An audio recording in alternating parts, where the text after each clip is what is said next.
Hello guys, welcome to Study IQ. तो दोस्तों today we are going to move towards the next topic. Finally आज मराठा जो उसको wrap up कर लेंगे, right? Again delay अपोलो हुआ है काफ़ी ज़्यादा, apologize for that. But in anyways चलो let's just move forward. British conquest of Marathas. पहले आज ये ख़त्म करते हैं. Thereafter from tomorrow onward we'll move on to the British conquest of Sikh.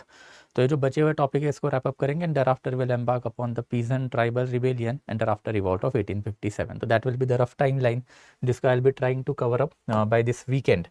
तो इसको थोड़ा सा फिर आगे बढ़ा देते हैं. नाउ टिल नाउ हम लोगों ने मराठास का जो बेसिक एडमिनिस्ट्रेशन है, मराठास के बेसिक पैरामीटर्स थे वो सारे देख लिए थे. पॉलिटिकल सिस्टम, एडमिनिस्ट्रेटिव सिस्टम, कैसे Marathas were under Bhosle family, thereafter Peshwas and thereafter फिर फॉल ऑफ मराठास में first Anglo Maratha warfare.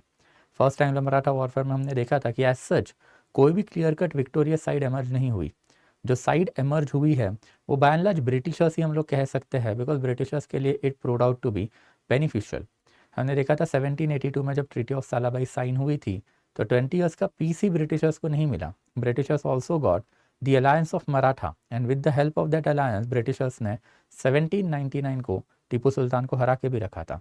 We had discuss that particular angle elaborately in Mysore relation with Britishers कि कैसे वेलेस्ली ने, उसके पहले कॉर्नवालिस ने मराठा मिलिट्री कमांडर से इलाबोरेट हेल्प ली थी in order to defeat Tipu Sultan in third and Anglo Mysore warfare. And वही वाला एंगल है फिर अल्टीमेटली इसमें हम लोगों को अब सेकेंड एंग्लो मराठा वॉरफेयर के ऊपर जाना है. And second Anglo Maratha warfare के पहले की कंडीशन अब हम लोगों को थोड़ी बहुत समझनी पड़ेगी कि second Anglo Maratha warfare exactly चालू कब हुआ. तो बाय एंड लार्ज 1803, बहुत जगह पे 1802 भी दिया जाता है. 1802 इज ऑल्सो फाइन. 1802, 1803 दोनों में से कोई भी अगर आप यूज़ कर लो that will be okay, it will not be a problem. But इसके पहले हम लोगों को ब्रिटिशर्स की कंडीशन थोड़ी बहुत समझनी पड़ेगी जो हम लोगों ने मैसूर पीरियड में देखी थी. Bye the time period of 1799 जब आर्थर वेलेस्ली इंडिया में अपनी पॉलिसी काफ़ी इलेबोरेटली इम्प्लीमेंट कर रहा था, तो at that particular period of the time certain conditions were also happening across Europe, जिसमें सबसे पहली कंडीशन थी फ्रांस की. Napoleon Bonaparte was on a pre spree during this particular period of time and Napoleon Bonaparte France में emperor बनने की कगार पे था. 1804 में finally he became the emperor, but Napoleon Bonaparte का threat was real in India. हमने देखा था कि Napoleon Bonaparte was in direct contact with Tipu sultan and Tipu के हेल्प के साथ वो इंडिया के ऊपर एक इन्वेजन भी करना चाहता था, which was basically unfortunately for India, fortunately for Britishers कभी हो नहीं पाया. यही एंगल अल्टीमेटली मराठास के लिए भी था कि अगर Mysore are no longer there then what is the strongest entity that was present in India, then Marathas. And Marathas के ऊपर भी ये वाला एलिगेशन हमेशा से ही रहा है कि they were also in elaborate contact with France. हमने देखा भी था कि Nana Phadnavis himself was in direct contact with Louis the 16 who was French monarch somewhere around 1782 1783 के around. And in that capacity Marathas भी treacherous entities ही माने जाते थे हमेशा as far as Britishers are concerned. And Britishers never had that faith upon Maratha कि Marathas, if we allow them to rule independently, then they will remain a loyal subject or they can basically carry out policies that are favorable to the British. And that's why when Wellesley had arrived into India, he had that design in mind. The two remaining super kingdoms in our country, that is Mysore and Marathas, ये दोनों को हमको हराना है. उसमें हमने देखा था कि कैसे Mysore was defeated via fourth Anglo Mysore warfare in 1799 जब हम लोगों ने conquest of Mysore cover up किया था. एंड यही एंगल अब मराठास के ऊपर भी आने वाला था since Tipu Sultan was no longer there and there was no helping hand now coming to the Marathas. हमने ये भी देखा था कि 1798 के around treaty of subsidiary alliance was already sign with Hyderabad. तो in that capacity Marathas had remained aloof. And हमने last lecture में भी देखा था कि मराठास के जो इम्पोर्टेंट मिलिट्री कमांडर है, सबसे पहले तो Mahaji Scindia, he died in 1794 and thereafter फिर Nana Phadnavis ultimately died in 1800. So these were the last stumbling block for the Britishers. Ultimately first Anglo-Maratha warfare में यही दो particular personalities के वजह से Britishers were not able to defeat Marathas. And Britishers के लिए अब ये काफ़ी golden opportunity थी कि there was warfare going on in Britain and that's why opinion of British people were in favor of the warfare. Napoleon threat was still there and Napoleon threat can come into India via Marathas. That is basically we can say जुमला जो Europe में उस time पे चल भी रहा था. And apart from that within India Maratha Empire was crumbling one. Marathas के important military commander had already died in Battle of Panipat 1761 and Marathas के जो बचे कुचे मिलिट्री कमांडर है, because of the old age now they were also not there, and that's Arthur Wellesley ultimately decided now we can go और we can give a dash to the Maratha empire, and exactly वही हुआ। यहाँ पे भी हम लोग को वही एंगल दिखाई देता है which we had already seen, that internal squabbles among the Indian rulers ultimately gave opportunity to the Britishers to interfere into the internal administration of these entities. तो इंटरनल स्क्वैबल्स क्या थे, तो ऑब्वियसली मराठास की काफ़ी इंडिपेंडेंट प्रिंसिपैलिटीज आ चुकी थी, and 1800 आते आते Bajirao the second was the new Maratha Peshwa. तो मराठा पेशवा की जो पोजीशन है बाजीराव द सेकंड के अंडर आ चुकी थी, and he was basically sun of Raghunath Rao. ये वही रघुनाथ राव है जिसकी वजह से फर्स्ट एंग्लो मराठा वॉरफेयर जो हो गया था। अनफॉर्चुनेटली सवाई माधवराव की बात का जो लीनिएज है, they could not basically withstood with the rising tide of the politics within the Maratha empire, and इसी में अल्टीमेटली फिर इसको अपॉर्चुनिटी मिली, बाजीराव को अपॉर्चुनिटी मिली, एंड बाजीराव के बाद अल्टीमेटली वी कैन सी कि मराठास का जो क्रम्बलिंग डाउन है वो होना चालू हो गया। तो बाजीराव द सेकेंड उतना ही वर्थलेस माना जाता है अक्रॉस मराठा पॉलिटिक्स जितना बाजीराव द फर्स्ट जो है ग्रेट माना जाता था। तो Bajirao the first we have already seen, but obviously अब यही एंगल हमको देखना है कि Bajirao the second was there now, and Bajirao was basically successor of Peshwaship, and he was also son of Raghunath Rao. And फिर इसी बीच में जो नाना फडणवीस वॉज देयर, तो Nana Phadnavis also was no longer there, he had basically died by the time period of the 1800, and 1800 में जैसे ही Nana Phadnavis no was no longer there, then फिर हम लोग को दिखाई देता है फिर धीरे धीरे इंटरनल स्क्वैबल्स इन मराठा जो है बढ़ती गए, and in one of the internal squabble Holkar family is again there. Holkar जो है बेसिकली उनके ऊपर हमने पहले ही देखा था कि during the battle of Panipat, that is precisely third battle of Panipat में, there was a treachery from the side of the Holkar within battlefield, and यही यशवंतराव होलकर जो है अल्टीमेटली उनके भाई उनको मारने का काम जो बाजीराव ने किया। Ultimately Jaswantrao Holkar went in a vindictive mode, and he basically defeated the combine alliance of the Peshwa and Scindia.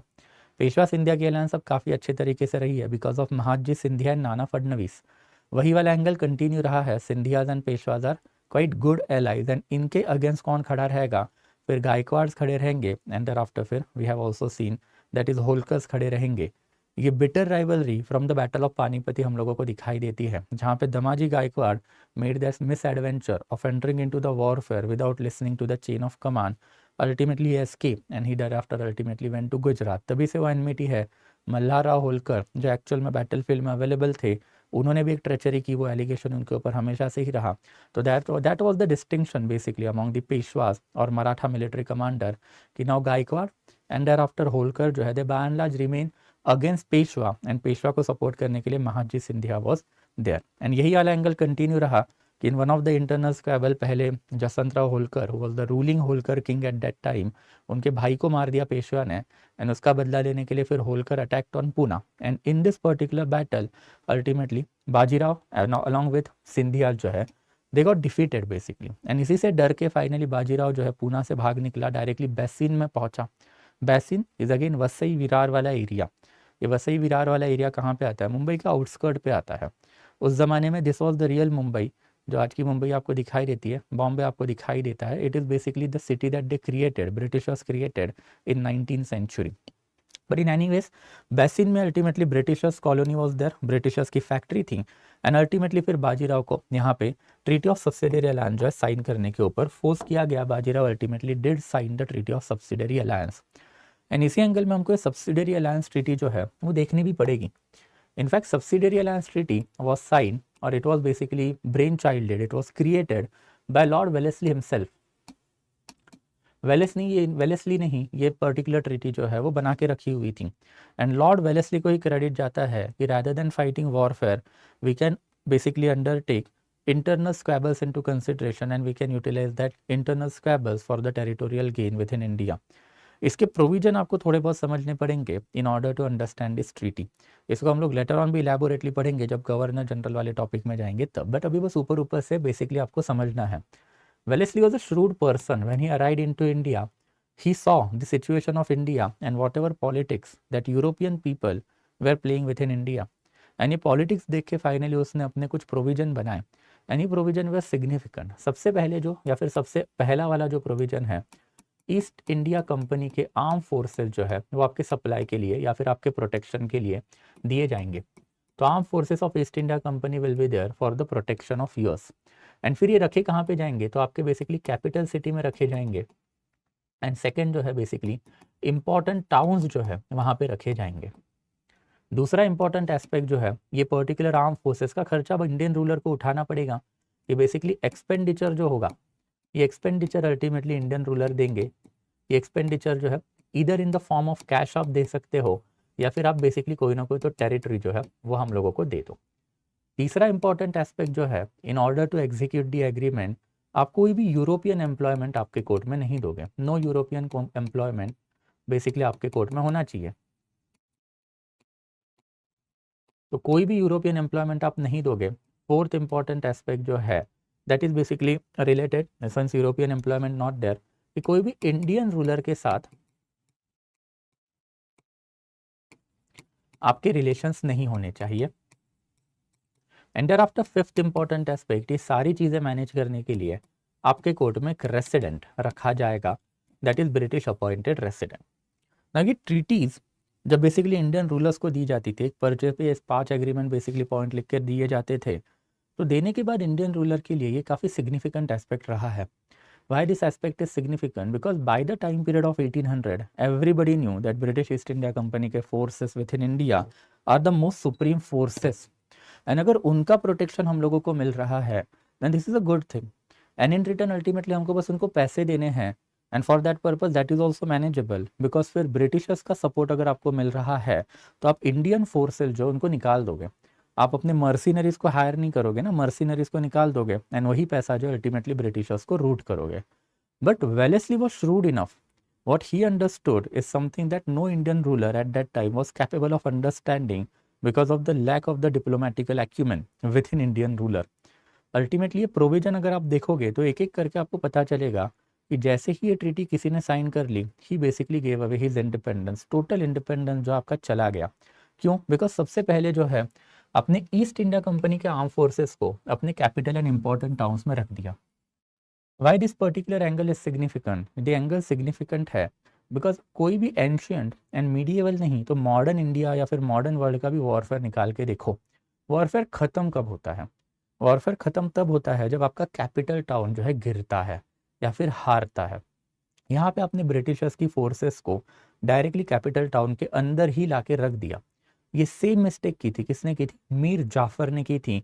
when 6,000 strong forces was kept at the disposal of Mir Jafar by Robert Clive.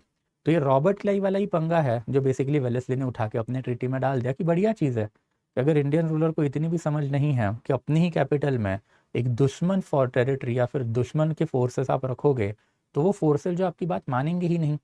Ultimately ये आर्म फोर्सेस जो है रखने का खर्चा जो है India का ruler ही उठा रहा है। बट ये आर्म फोर्सेस भले ही इंडिया का रूलर खर्चा उसका उठा रहा है, ये फोर्सेस बात किसकी मान रहे हैं? Since they are recruited and appointed by the Britisher, ये ब्रिटिशर्स की बात मानेंगे। तो at a stroke of a pen आपने क्या कर दिया? अपनी आर्मी डिसबैंड कर दिया, निकाल दिए।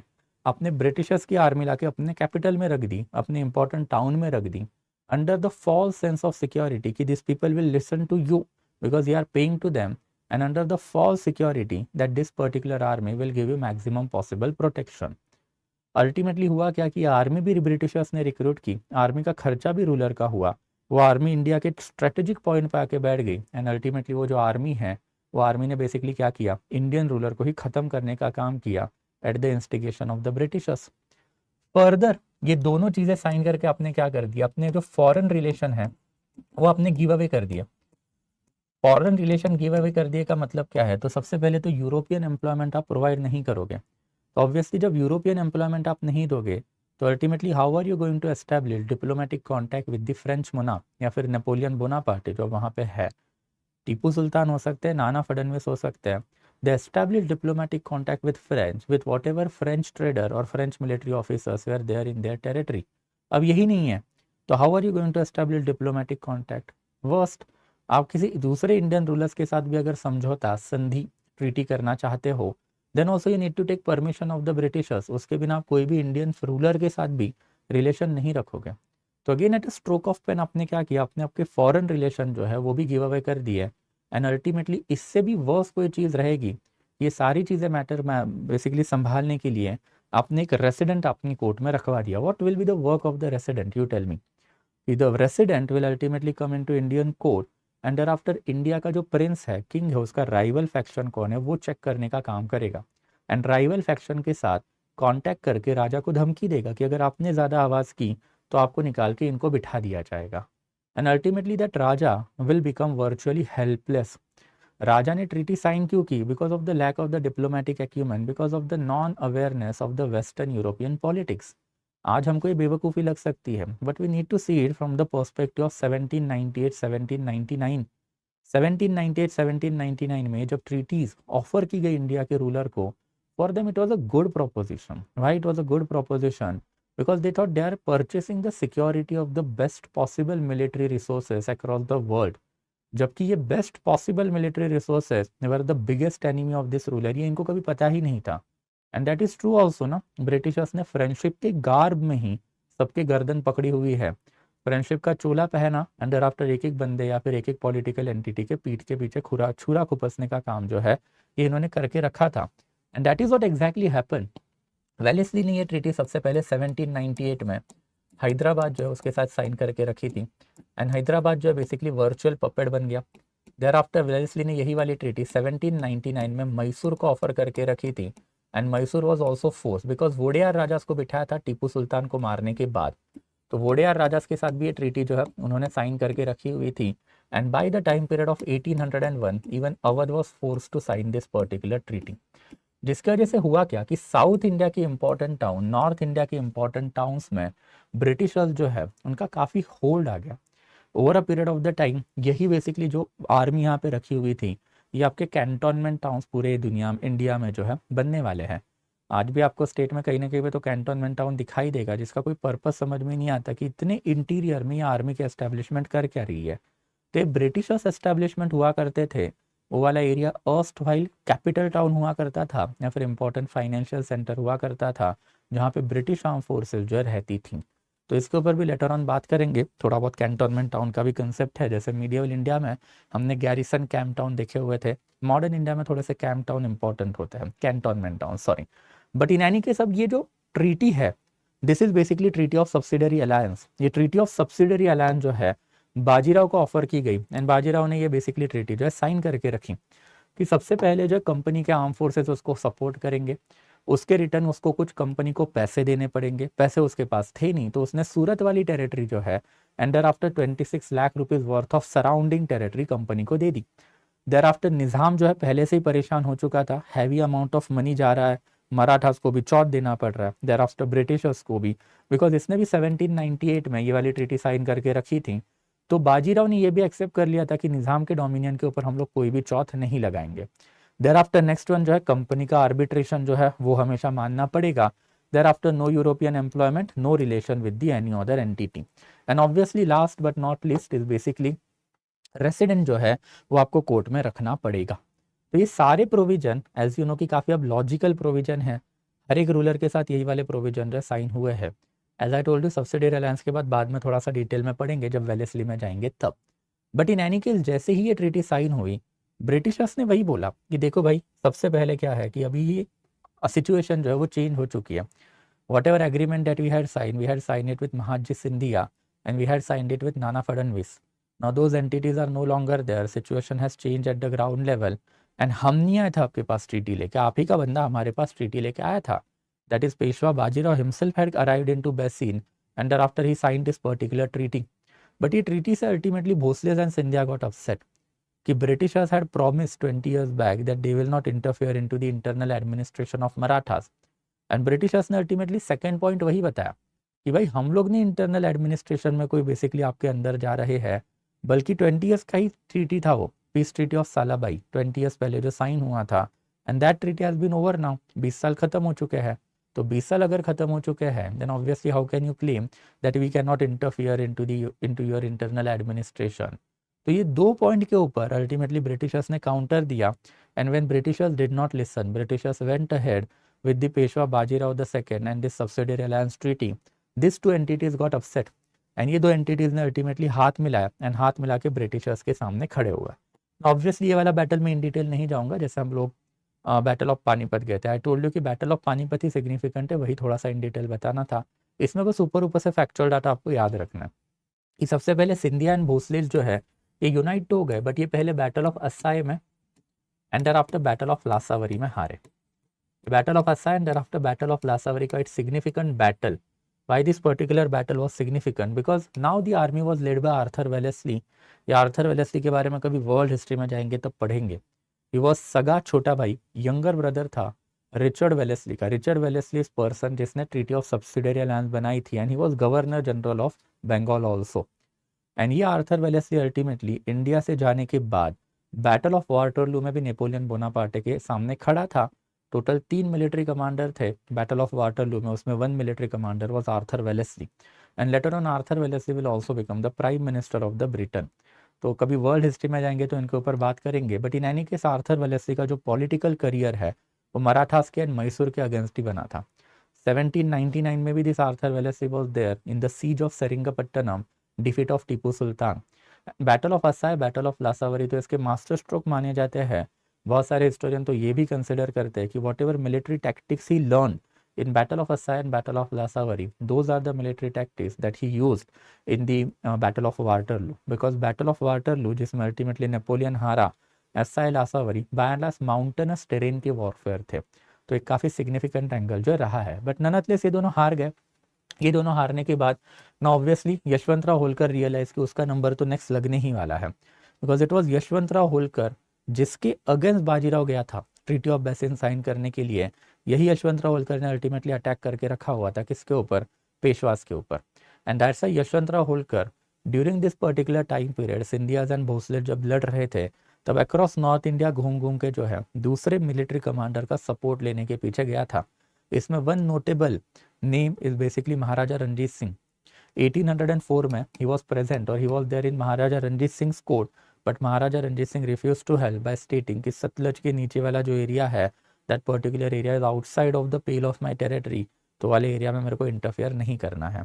तो वो भी एक सिग्निफिकेंट एंगल जो लेटर ऑन देखेंगे, which is Maharaja Ranjit Singh one of the biggest criticism कि despite having second largest army across Asia during this particular period of time, he never went to help Marathas and he never dared on himself to basically attack Britishers.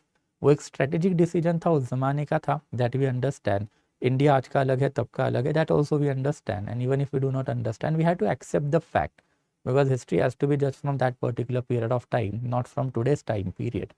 In any case ultimately Yashwantrao Holkar के पास जब कोई भी entity का support नहीं आया तो finally he kept on fighting and kept on fighting में ultimately फिर 1805 आते आते situations were rapidly changing in Europe. 1804 में नेपोलियन बोनापार्टे ने अपने आप को फ्रेंच एम्परर डिक्लेयर करके रखा था and he became the French emperor. And जैसे वो फ्रेंच एम्परर वहां पे बना, वहां पे फ्रेंच एम्परर बनने के बाद ultimately it was quite clear कि Europe will resume into the next phase of the warfare. And ये नेक्स्ट फेज ऑफ वॉरफेयर के एंटीसिपेशन में ही वेलेस्ली भी हो सकता है, that is both Wellesley brother Arthur and thereafter फिर रिचर्ड वेलेस्ली, दोनों को ब्रिटिश गवर्नमेंट ने वापस बुला लिया बिकॉज नाउ इनकी जरूरत कहाँ पे थी? अब यूरोप में जरूरत थी।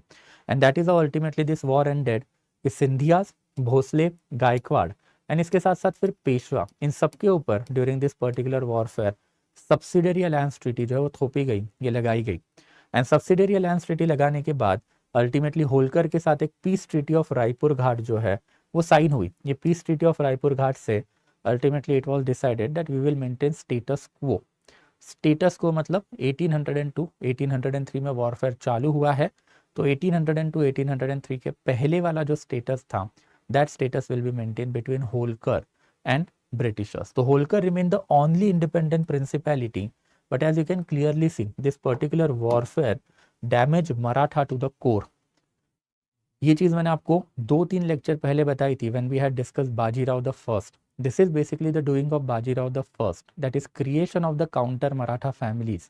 जैसे पेशवा एक फैमिली थी मराठास भोसलेस के under, ultimately he created many more families like that. Ultimately एक और भोसलेस का ब्रांच भी इसने क्रिएट करवाया, वैसे ही अल्टीमेटली फिर गायकवाड़, होलकर, सिंधिया ये फैमिलीज भी क्रिएट करवाई। Over a period of the time ये फैमिलीज क्रिएट करवाने के बाद आपने उनको टेरिटरी भी दे दी, एंड टेरिटरी देने के बाद अल्टीमेटली वही वाला पंगा कर दिया हेरेडिटरी बेस वाला, जो इंडिया का प्रॉपर फेडरलिज्म वाला प्रॉब्लम था। That problem ultimately came to the fore in Battle of Panipat, that is Third Battle of Panipat, which we discussed elaborately 2 lectures back. And यही particular families of Marathas जो उनको खाने वाली थी, यही internal स्कैबर्स फाइनली डेवलप्ड हुए from the battle of Panipat onward. And यही इंटरनल स्कैबर्स का फायदा उठाने के लिए Britishers were ready, and Britishers ने किया भी वही. मराठास जो है from this particular battle field onward we can see कि दे इनका जो पॉलिटिकल प्रेस्टीज था इंडिया में वही खत्म हो गया. Just 40-50 years back, they were the primary contender to the throne of the entire Mughal Empire. But within span of 40 to 50 years, because of the changing situation in India, because of the arrival or because of the presence of the modern European power, Marathas जो है, they had to basically go for a shameful defeat. And वही अब इनके साथ हुआ. But obviously Marathas अभी भी खत्म नहीं हुए थे. Marathas were still there. And one last fight was there. That is basically Third Anglo-Maratha Warfare. The Third Anglo-Maratha warfare is also quite interesting and quite important, we can say. Why this particular warfare is interesting or important is again because of its background. By the time period of the 1813, दुनिया बहुत आगे बढ़ चुकी थी. And in that capacity दुनिया में basically capitalism का राज आ चुका था, मतलब फ्री ट्रेडर्स का राज आ चुका था.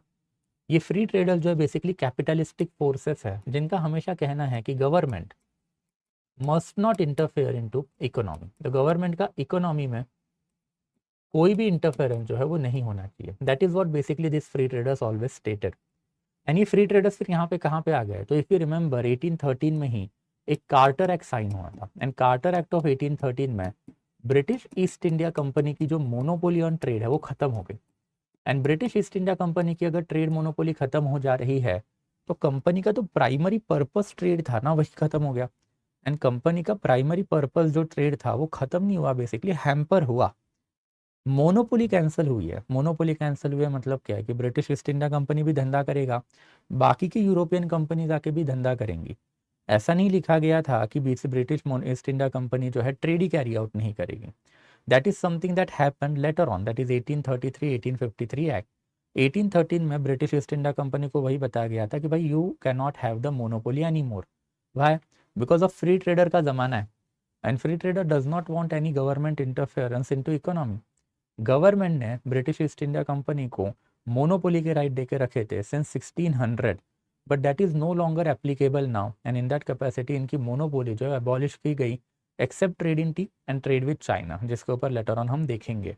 एंड जैसे ही मोनोपोली इनकी अबॉलिश हो गई देन इनके लिए हो गया प्रॉब्लम कि पहले आप छोटा मोटा धंधा कर रहे थे, उससे पैसा आ रहा था, आपका काम चल रहा था, बट अब सारी यूरोपियन कंपनीज उठ के आ गई इंडिया में. एंड इंडिया में आने के बाद ultimately what you need to do, you need to create more market. And जब आपको ज़्यादा मार्केट बनाना पड़ेगा then what you exactly need to offer is safety and security across India. But ये safety and security across India जो है उसके लिए एक प्रॉब्लम था. What was that exactly problem? Pindari. Who are Pindaris? तो आपने 1798 ऑनवर्ड इंडिया में ट्रीटी ऑफ सब्सिडरी अलायंस लगाना चालू कर दिया. एंड 1798 ऑनवर्ड इंडिया के कोई भी रूलर को उनकी आर्मी मेंटेन रखने की आपने परमिशन ही नहीं दी. बट आर्मी जो है ये इंडिया का one of the largest employment था during that period of the time. ये तो वही वाली बात हो गई ना कि गवर्नमेंट ऑफ इंडिया जो है किसी भी इंडियन को अब एम्प्लॉयमेंट नहीं देगा. तो अगर गवर्नमेंट ऑफ इंडिया एम्प्लॉयमेंट नहीं देगा तो कौन देगा? एंड वही वाला पंगा इधर है कि अल्टीमेटली आर्म फोर्सेस जो है वो जाएंगे कहाँ पे? गवर्नमेंट के पास जाएंगे. एंड अब इंडिया का जो गवर्नमेंट रहेगा, लोकल प्रिंसिपैलिटीज़ रहेंगी, उनको तो आपने बता के रखा है ब्रिटिशर्स ने कि भाई आप किसी को अब एम्प्लॉयमेंट नहीं दोगे. एंड अल्टीमेटली बंदे करेंगे क्या फिर? Imagine you are a Kshatriya person, you are a Vaishya person, या फिर इवन अ शूद्र पर्सन, या फिर इवन ब्राह्मण. चारों लोग जो हायर होते थे, जिसमें मैक्सिमम लीडरशिप वाले पोजीशन जो है आर्मी में ब्राह्मण, क्षत्रिय, वैनगार्ड मतलब जो बेसिकली ऑर्डिनरी सोल्जर हुआ करते थे वो कोई भी जाति वर्ण के अलाउड किए जाते थे. बट इन दैट कैपेसिटी ये बंदों को बचपन से लेके बड़ा होने तक सिर्फ तलवार चलानी आती है. इनको ना एजुकेशन मिला, इनको ना कोई स्किल मिली है, तो अल्टीमेटली इनको सिर्फ तलवार चलानी आती है. What is there employment? राजा के लिए मर्सिनरी बनो.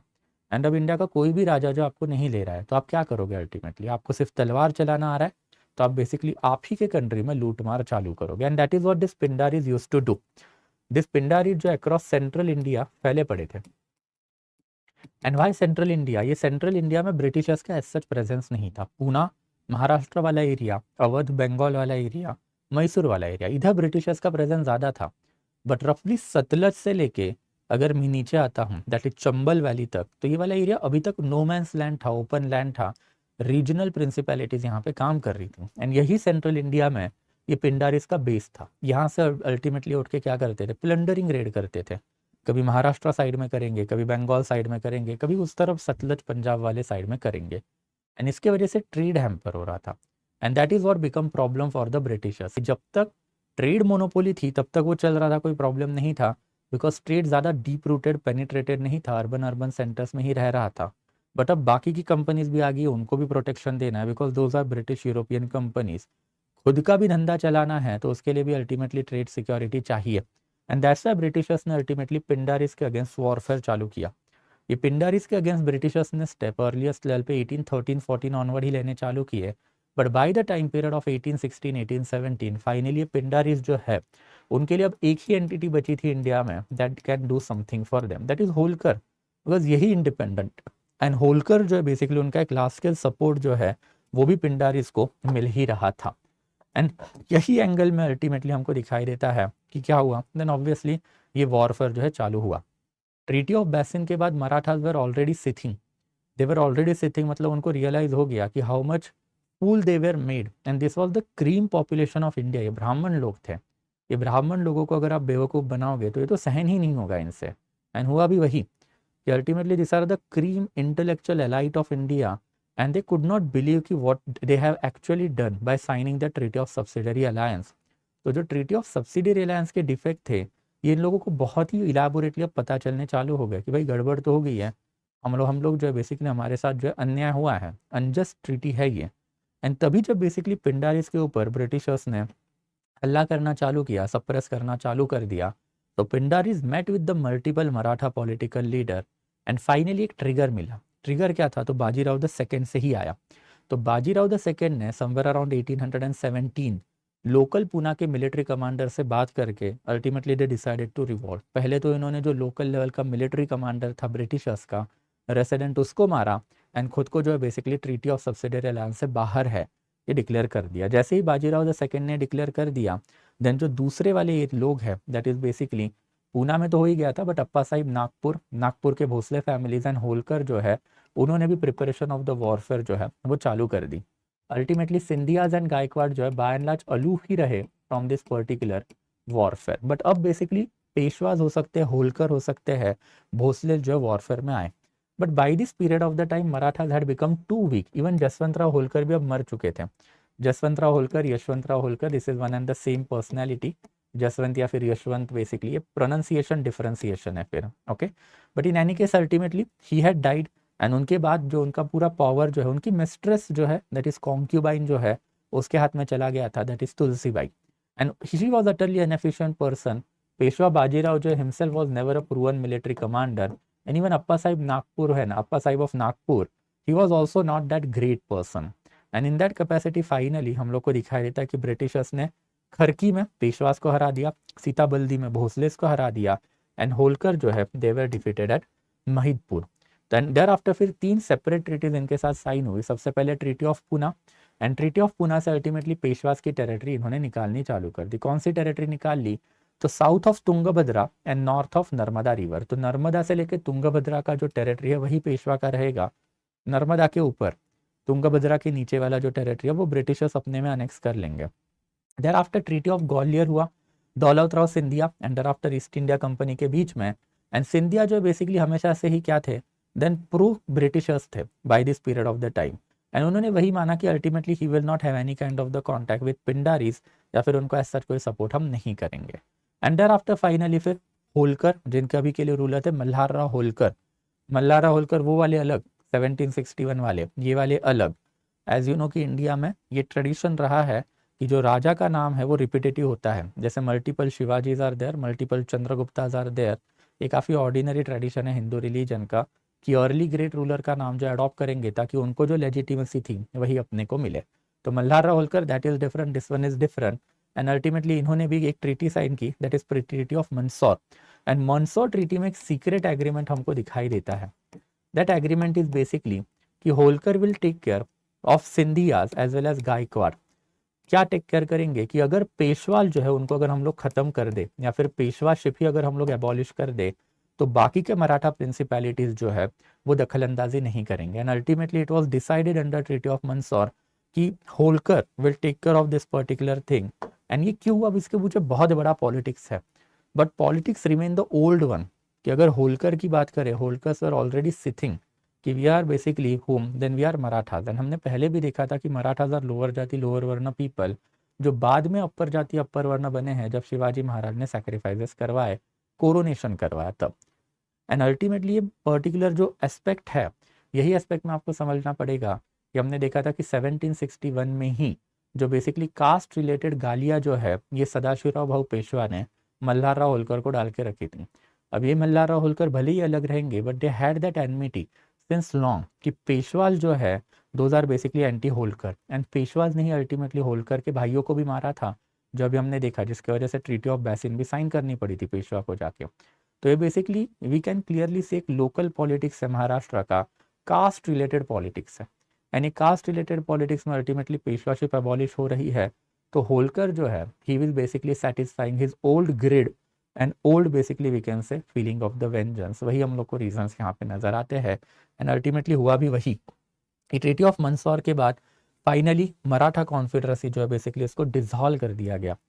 पेशवा जो है बड़ी पेन रही उनके लिए बेसिकली, अगर लोकल लेवल पे इवेंट देखोगे तो बहुत रेजिस्टेंस आया इसको, बट पेशवा के पास दो ही ऑप्शन थे, एक तो डाई या फिर बेसिकली गो टू द बिथुर। बिथुर ये कानपुर के अराउंड की टेरिटरी है जहाँ पे पेशवा को पेंशन ऑफ कर दिया गया था। अल्टीमेटली पेशवा की जो टेरिटरी कैप्चर की इन बिटवीन नर्मदा से लेके तुंगभद्रा, यही टेरिटरी में एक एनलार्ज बॉम्बे प्रोविंस ब्रिटिशर्स ने बनाया इन 1820।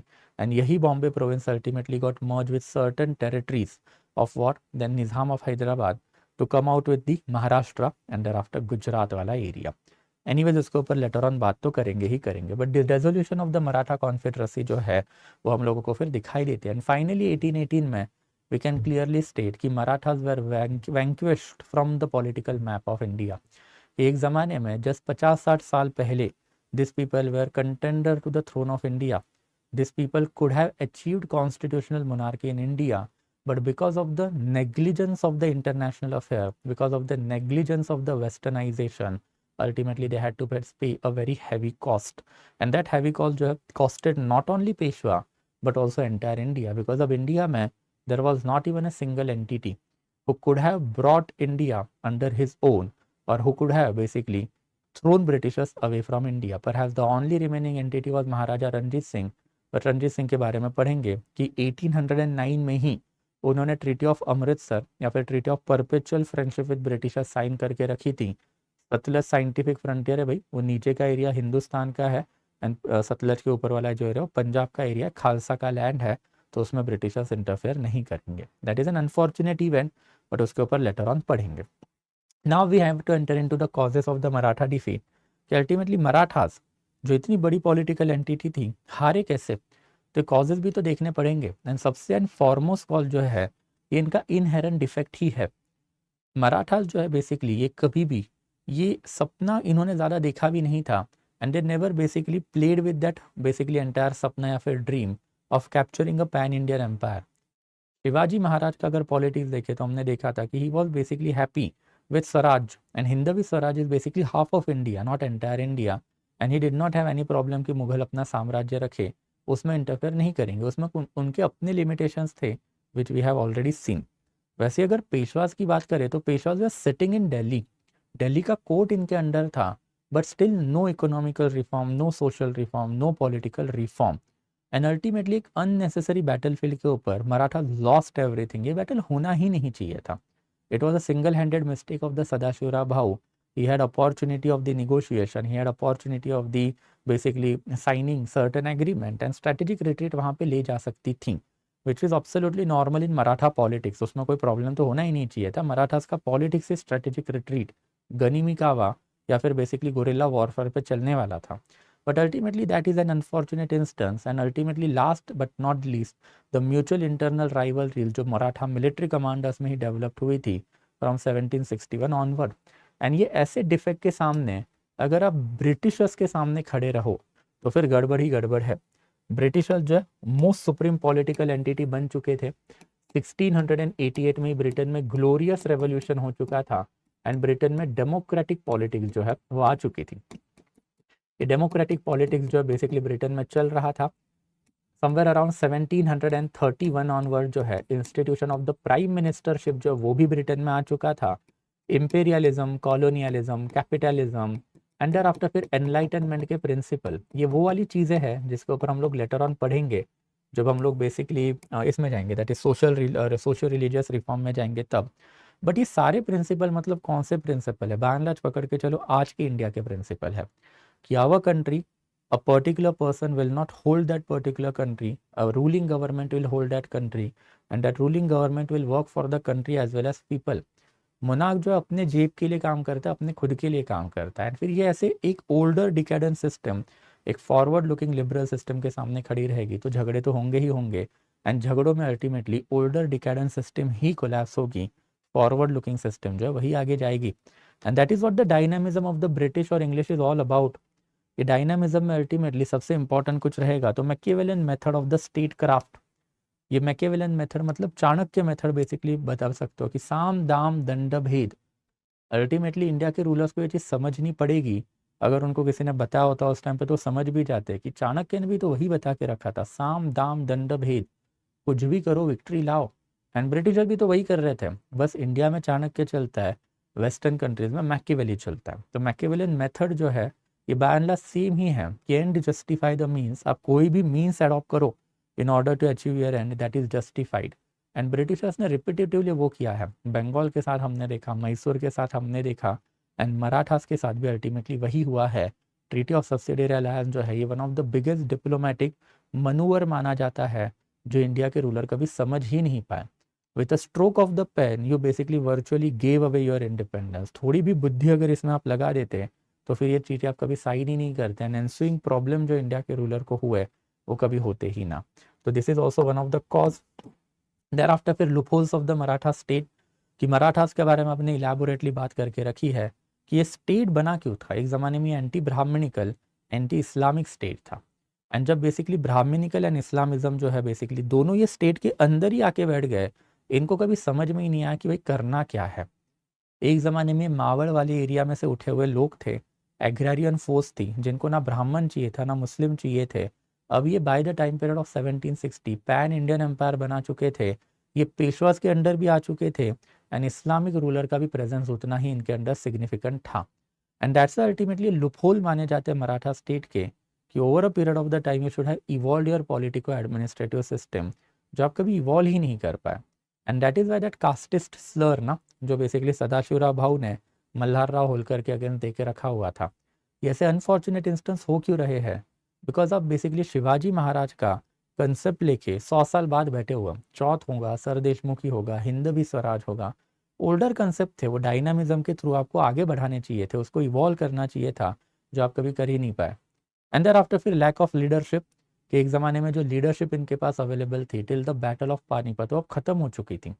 नेक्स्ट जन लीडर जो थे बाजीराव हो सकते हैं, दौलत राव हो सकते हैं, अप्पा साहेब हो सकते हैं, they were utterly inefficient people to handle this European state craft.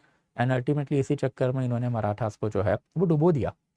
There after फिर डिफेक्टिव पॉलिटिकल सेटअप, इस डिफेक्टिव पॉलिटिकल सेटअप में आप खुद को छत्रपति वाला टाइटल भी ले रहे हो, मुगलों की सुजरेंटी भी आपने एक्सेप्ट करके रखी है, तो जैसे ही आप ये एस्पेक्ट बताओगे सोसाइटी में, then everybody is going to think that Chhatrapati is a weak person.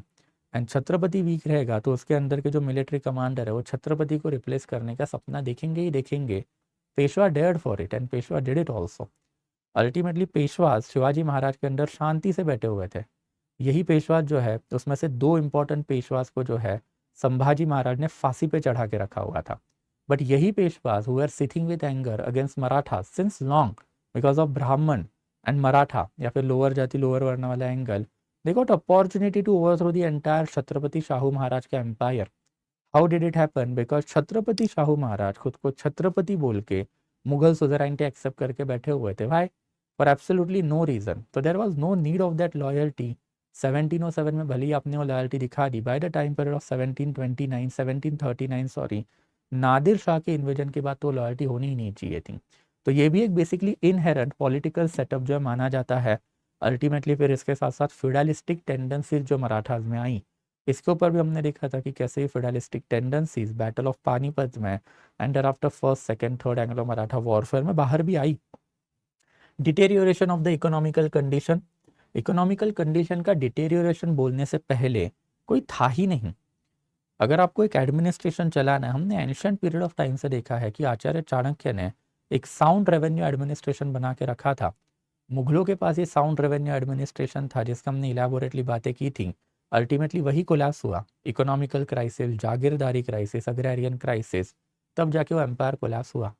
Marathas had absolutely nothing to show for their entire what we can say revenue system. Revenue system के नाम पे इन्होंने लोकल लेवल पे Mughals and after फिर सल्तनत वाली system जो copy तो करके रखी थी, but as we have seen कि chauth and sardeshmukh this remain by and large the most important revenue sources. आप एक पैन इंडियन एम्पायर बना रहे हो एंड आफ्टर उसी की पॉलिटिकल एंटिटी को धमकी दे रहे हो कि भाई आप हम लोगों को 25% पैसा दो हर साल, तो वो लोग आपके अंडर नहीं रहना चाहेंगे। वो लोग जो आपकी बेसिकली हार की वेट करेंगे एंड जब टाइम आएगा तो आपको हरा के दम मानेंगे। That is what exactly happen in the third battle of Panipat. तो डिटेरियोरेटिंग इकोनॉमिकल कंडीशन का कोई भी सोल्यूशन या फिर जो आपके पास इक्वेशन होना चाहिए था वो था ही नहीं इनके पास। And that is also one of the reason कि इंसेजेंट वॉरफेयर आप खेलोगे तो वॉरफेयर तो ठीक है, it is not basically something that is आपने कोई बड़े जाके तीर मार दिए। वॉरफेयर तो हर कोई खेलता है, वॉरफेयर अशोका ने भी खेले, वॉरफेयर जो अकबर ने भी खेले, अलाउद्दीन खिलजी ने भी खेले, आपने भी खेले। बट अल्टीमेटली मराठास जो बेसिकली पैन इंडियन एम्पायर बना के बैठे थे, बाजीराव जैसा बंदा, उसका नाम इंडिया के ग्रेट पैंथियंस में या फिर ग्रेट लीडर में नहीं लिया जाता बिकॉज नो साउंड एडमिनिस्ट्रेशन। आपने जो पैन इंडियन एम्पायर तो बना दिया और बना के उसको छोड़ दिया कि अब आप खुद देखो कैसे संभालना है, तो ऐसे तो आप एम्पायर बिल्डर नहीं बन पाओगे। इकोनॉमिकल कंडीशन जो है वो आपकी डिटेरियोरेट होगी ही होगी। एंड फाइनली फिर प्रोग्रेसिव ब्रिटिश आउटलुक, इनके पास एक पर्पस भी था एंड पर्पस के साथ इनके पास मॉडर्न वेपनरी भी थी एंड मॉडर्न फिजिकल वेपन ही नहीं तो इंटेलेक्चुअल वेपन भी इनके पास अवेलेबल थे।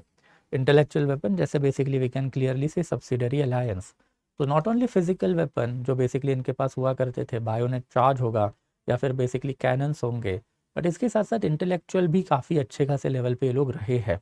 एंड यही इंटेलेक्चुअलनेस एंड यही मॉडर्निटी के अगेंस्ट जो है इंडिया का रूलर कोई भी टिक नहीं पाया, इसमें मराठास जो है उनका भी नाम आता है। तो that sums up basically the reason of the fall of Marathas. तो that will be it from my side guys. Again जाने से पहले PPT of this particular lecture and apart from that crux जो मैंने आपको बोला था अब तो डेली बेसिस पे आ ही रहा है, will be getting at a telegram channel of ours. So thank you so much guys, tomorrow onward will be moving on to the Punjab. Thank you so much guys, I will be stopping the session now, thank you.